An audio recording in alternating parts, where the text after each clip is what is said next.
Today's story is about a police officer. March 2nd, 2006, a 28-year-old police corporal named Sergio Pucheta rode his motorcycle down a dirt road in rural Argentina.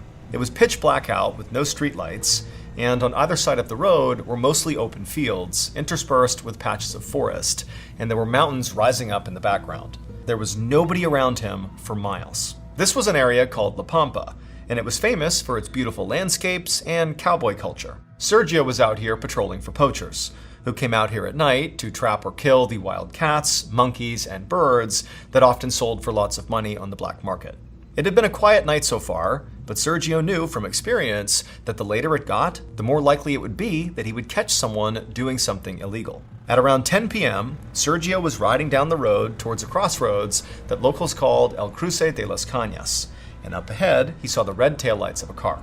And at first, it seemed like this car was coming to a stop, but then it turned off the road and drove into this nearby cluster of low trees and thick vegetation about the size of a football field, and then these taillights disappeared. Sergio felt his heart start to beat a bit faster because he knew this had to be a poacher. Maybe, he thought, this poacher had seen him and realized he could be a cop and so was driving off the road and basically trying to hide from Sergio. Sergio sped up on his motorcycle, and when he reached the spot where this car had left the road, he pulled over and he parked. Sergio climbed off his bike and then radioed into headquarters his location and asked for backup. Then he unholstered his gun.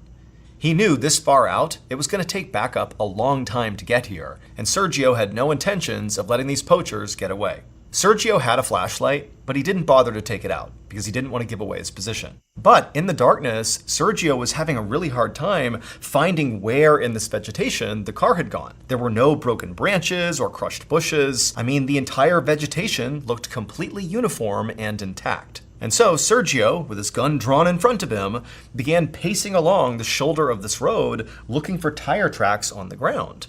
But after looking for a while, he couldn't find any. Like there was no indication that a car was ever here or drove into this vegetation. And so eventually, Sergio just stopped and listened. He figured the poachers could only have driven a little ways into the trees before stopping, and so he hoped to hear them moving around. But as he stood there, all he could hear was the sound of the wind rustling through the trees, the crickets and cicadas chirping and buzzing, the hoots of owls, and the long, strange chirring sound of birds known as nightjars. Sergio knew if he wanted to catch these poachers, he couldn't just sit here all night hoping they made a noise. So he took a deep breath, stepped off the road, and made his way into the trees. He walked quickly but carefully, moving branches aside with one hand and holding his gun with the other, constantly scanning left and right for any movement or light. And when he was about 100 feet into the trees, he finally saw something. Out of the corner of his eye, he caught a glint in the darkness. And for a second, it almost looked like moonlight reflecting off of something metal. And so Sergio thought, that's got to be the car. I've caught them. They're right here. But when Sergio turned to face them, he immediately realized there was no car. What he saw was so jarring, so terrifying that for a second, he just stood there frozen to the spot. And as he did, the sounds in the forest began to amplify all around him, and he felt this panic building inside of his chest. He wanted to scream, but when he opened his mouth, no sound came out. A few minutes later, an off-duty police officer who was friendly with Sergio was heading to bed in his home when his phone rang. He looked at the screen and saw it was Sergio calling him, so he opened his phone and said hello. But Sergio didn't say hello back. Instead, in a voice that was unusually cold and monotone, Sergio just said, "Come to Las Cañas. You know what to do." And before this other officer could ask Sergio what he meant, what's going on here, the line just went dead. The officer tried to call Sergio back, but Sergio didn't answer. The officer really had no idea what was going on here. This was exceptionally odd behavior by Sergio. And so this officer felt compelled to call it into headquarters just in case. But when this officer got the dispatcher on the phone, the dispatcher told him they actually already had backup on their way to Sergio right now. And the dispatcher told him that they were actually pretty worried about Sergio too. Because after Sergio's first radio call had come in where he gave his location and asked for backup, they had lost contact with him. Every time they had tried to call him back, he wasn't answering. Meanwhile, the backup, 3 police cars full of officers, sped past cornfields into the remote area that contained Las Cañas, where Sergio had last been. And when they got to the actual spot on the road where Sergio had said he was, like his actual location, they found his motorcycle, But Sergio was nowhere to be found, and nobody else was there either. It was just this motorcycle. And so the 3 cars pulled over near the motorcycle, and the officers got out. One of the officers tried again to hail Sergio on the radio, but again they were met with silence. And so they all fanned out with their flashlights and began searching this road up and down, looking for any sign of Sergio. And after a minute or two, one of the officers spotted this cluster of metal in the sand by the side of the road. Now, this officer did not immediately connect whatever this metal was with whatever happened to Sergio. They just walked over to see what it was. But when he actually reached it and shone his light directly on it, he gasped and called out to the other officers, "Over here!" Because these pieces of metal definitely had something to do with Sergio. They were the completely disassembled parts of Sergio's radio and his gun. This discovery immediately launched a major police search operation. More backup poured into Las Cañas, and officers teamed up and continued to search the area. And pretty quickly, officers found what looked like Sergio's footprints heading away from the road and into the cluster of trees. So the officers began to follow them. However, after getting about 100 feet into the trees following these footsteps, they noticed something very strange. The footprints were getting further and further apart. At first, the officers thought, okay, well, maybe Sergio began sprinting and taking really big, long strides. But as they continued following these steps through the trees and out the backside into this big field, the distance between these steps continued to get bigger and bigger until finally the gap from one step to the next was 10 feet apart, then 15 feet apart, and then 20 feet apart. I mean, even if Sergio had been sprinting at full speed and literally leaping, this was too big of a distance to cover. I mean, this was literally humanly impossible. The police officers following these prints looked at each other uneasily. Each footprint was perfectly clear. There was no mistaking this was a human footprint. And then also they were certain they were not missing prints in between the ones they could see. They really were spaced this far apart. The officers had been talking to each other when they began following these prints. But now they just walked in silence. For more than 1 mile, they tracked Sergio's bizarre, seemingly impossible trail through open fields and trees until they arrived at a cornfield. And then suddenly, the trail of footprints just stopped. It was like Sergio had pushed off his right foot and then just vanished.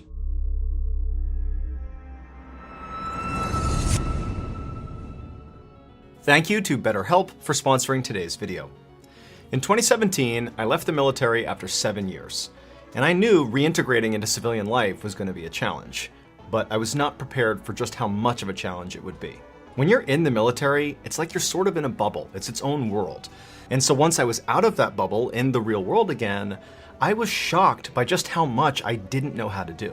I didn't know how to use new technology. I didn't know how to find a good job. I didn't even know what a good job was. Like, the jobs themselves were confusing. And on top of all that, I was struggling with really dark, intrusive thoughts that were making my life kind of a living nightmare. However, instead of sharing this with anybody, I just held it in, and it only made my issues worse. Luckily, my family noticed I was really struggling, and they stepped in and they encouraged me to seek out help with a therapist. And I took their advice, and honestly, I don't know if I would be here if I hadn't. So if you're really struggling right now and you're kind of holding everything in, you really ought to consider giving therapy a shot. And one of the most accessible therapy platforms out there is BetterHelp. And they're on a mission to make starting therapy easier. All you have to do is fill out a brief questionnaire online, and then you'll be matched with a therapist in as few as a couple of days. And if that therapist is not a good fit for you, you can easily switch to another one who is at no additional cost. BetterHelp makes sure all their therapists are well qualified, and their customer support team is always there to help you. So if you're struggling and think you might benefit from a therapy session, click the link in the description or go to betterhelp.com/Mr. Ballin and get 10% off your first month of therapy.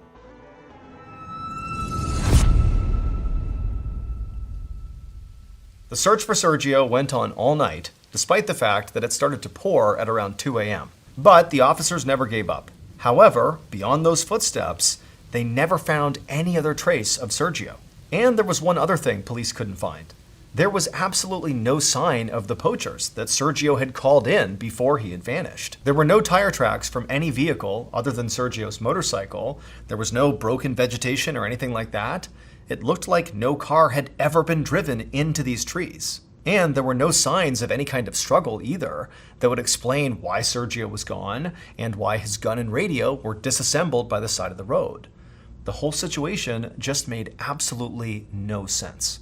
At 4:30 p.m. on March 3rd, 2006, so roughly 18 hours after Sergio had disappeared, a farmer was walking on his property about 12 miles away from Las Cañas when he looked up ahead and he saw this dark figure sitting by the side of the road. The farmer squinted to get a better look, and the figure looked like a man, but he was all curled up into a ball and he was sitting in the mud. Now, keep in mind, this area is like in the middle of nowhere, and so this farmer did not get a lot of people passing through the area, and so to see anybody was pretty rare, let alone what he was seeing now. And so, feeling curious, the farmer called out to this man, but didn't get a response, and so he just started walking towards him. And when he got up close, he saw this man was a police officer in full uniform. He had his knees pulled up to his chest with his arms wrapped around him, and his head was buried in his lap, and so the farmer couldn't see his face. And weirdly, even though it had only recently stopped raining, and the ground that the officer was sitting on was still wet, this man was totally dry. The farmer leaned down and gently put his hand on the man's shoulder and said, "Sir, are you okay?"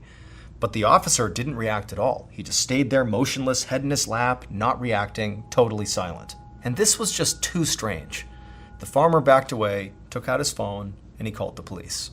It didn't take long for the police to show up and identify this seated police officer as Sergio Pucheta. But Sergio wouldn't talk to the police any more than he would speak to the farmer. He didn't appear to be physically injured, but there was definitely something wrong with him. So the officers called an ambulance and they summoned Sergio's boss to see if he could get Sergio to respond. And when Sergio's boss showed up, he was able to coax Sergio up off the ground, but still Sergio wouldn't speak. All he would do is give his boss a big hug and just break down and cry. So his boss led Sergio over to the ambulance, which had just arrived, and he got him in the back and he sat with him and then went with Sergio to the hospital and followed him into his exam room. At first, inside the exam room, Sergio didn't want anybody to touch him, and he was very anxious, and he kept squinting and grimacing every time the lights were put on him. But after a few minutes, he did let the doctors and nurses remove his clothes and examine his body for wounds. Sergio's boss had expected that Sergio would have injuries. I mean, he figured he had likely been assaulted or kidnapped. But as he watched the doctors and nurses check Sergio out, it was very clear that Sergio did not have any injuries. There were no bruises, no cuts, no sign of any physical struggle at all. And not only that, as the nurse took Sergio's vitals, it was clear that he was not dehydrated or sick at all, despite the fact he had just been missing for 18 hours with no supplies. The only injury the medical team did find on Sergio was to his feet, but it did not help clarify anything. When they removed Sergio's boots and socks, they found these bizarre burns on the soles of his feet. It looked like he'd been standing on a hot surface. Over the next couple of hours, Sergio did finally begin to talk. And here is the totally wild story that he told. At 10 p.m. the night before, when Sergio had followed the poachers into the trees, he had been absolutely certain that he had seen the metal of the poacher's car reflecting the moonlight. However, he didn't. There was no car. There were no poachers. When he turned, all he saw in the darkness were two sets of burning red eyes staring back at him. Sergio stood there stunned, unsure who or what these eyes belonged to. And then before he could do anything, the eyes began to move closer to him. And as they did, Sergio realized with growing horror that these were not human eyes, these were not animal eyes. These eyes belonged to some creature he had never seen before. All he could make out beyond the burning red eyes were these slim gray bodies with big heads and long skinny fingers, and they didn't appear to blink at all. Sergio opened his mouth to scream, but when he did, no sound came out. And that's when Sergio realized that not only could he not scream, but he no longer was able to move. But then suddenly he felt this intense pressure in his torso, and his back sort of involuntarily arched in response. He tried to wrench himself free of whatever seemed to be in control of him, but he couldn't. It felt like his spine was going to snap. And then he felt himself begin to walk out of the forest backwards, like his back is arched in this totally unnatural position, and he's marching out of the trees. And then as he's doing this, he watched helplessly as one of his hands went down and pulled out his phone. and then he dialed the number of that officer, and then this detached, cold voice came out of Sergio's mouth, telling his friend, "Come to Las Cañas, you know what to do." And as Sergio continued to walk in this bizarre bent-over gait, he felt himself reach for his gun, and after he drew it, he watched in horror as his hands fully disassemble it and drop the pieces on the ground. And then he watched himself do the exact same thing with his radio. And the whole time, these red-eyed creatures are just a few feet away, staring at him. It was only after Sergio had disarmed himself that he felt that intense pressure on him subside, and he realized this was his chance to escape. He took off running, but after only going a few steps, he felt himself get hit from behind and he pitched forward. He thought he was falling, but he didn't hit the ground. Instead, it was like he was being lifted up into the sky, and for a moment, he just careened through the air until abruptly, whatever force was holding him up let go. He fell to the ground and somehow managed to land on his feet, but then once again, he was lifted back up. And this time, he was thrown even farther through the air before he hit the ground. And then it happened again, and again, and again. And so as this was happening, Sergio realized these red-eyed creatures must be the ones in control, and they were playing with him. They knew he was trying to escape, but they didn't stop him. They just kept picking him up and throwing him forward over and over again. And as all this happened, Sergio began to feel his feet burn. The last thing he remembered was running through a cornfield. And as he did, he realized suddenly that it seemed like he was all alone. The red-eyed creatures were gone. And so Sergio looked over his shoulder, and all he saw were swaying corn stalks and darkness. And for a moment, he's thinking, maybe this is all over. But then, still running, he turned to look straight ahead, and he saw there was this incredible wall of just pure darkness. There was no cornfield, no ground at all. In fact, there was no sky, no moon, no stars, nothing. It was just pure black, like he had reached the actual edge of the world. And then, once again, he felt himself begin to rise into the air, and he looked down into this darkness, into this void, and staring back at him are two red glowing eyes. After that, Sergio passed out, and he had no idea how he wound up 18 hours later on the side of the road, absolutely frozen in fear. No one has ever been able to explain what happened to Sergio, including Sergio himself. But it should be noted that Argentina and South America more broadly is a very well-known hotbed of paranormal activity. Following this incident, Sergio was so traumatized that he retired from the police force. To this day, cops and locals still report seeing strange lights in and around Las Cañas. And now, here's a clip from the latest episode of Run Fool. Enjoy. I just got a weird call, and sorry, I was supposed to record an episode on this haunted doll, but that can wait. Because I just heard let me get my bearings here. I'm rattled if you couldn't tell. I just hung up the phone. No, wait, sorry. Let me backtrack a bit. I've been in the recording studio for, it's got to be more than 24 hours. Maybe more like a day and a half, something like that. See, we had a lot of Run Fool episodes to get through, and I'd fallen behind. So I suggested we knock them all out this weekend. Maybe it's the tortured writer in me, but I love an all-nighter. Feels good to retreat from the world. Leave my life, my friends, family, and just work. Anyways, it's been me, our sound engineer Kevin, and our producer Abakar, here in the booth. No cell phones, no drama, nothing but Doritos, Pepsi, terrifying legends, and a voice in our heads, telling us we have much to do, and not enough time to do it. A few hours ago, I made Abakar go out and get us all some grub, something that wasn't bright orange. He hasn't come back. And before I got this call, I was pissed about that because I was hungry, and it felt like he was wasting our time. But then, the phone in the recording booth rang. I guess it's not a phone exactly, it's one of those intercom things where you can call between studios in the building. There was a man on the other end, a stranger. He sounded almost manic. I don't know if he could hear me, since he kept asking if anyone was there. Seemed like he hoped there was, though, because he kept talking. Told me quite a story. I'm going to need more time than usual to tell you this one. It's not some campfire fright night I can get through in a half hour. It's too big for that. Too irreversible. So I need you to buckle in and stay with me here. You hear that? Kevin just left to see if there's any truth to what this caller said. If there is, it means Abakar isn't coming back. Kevin might not either.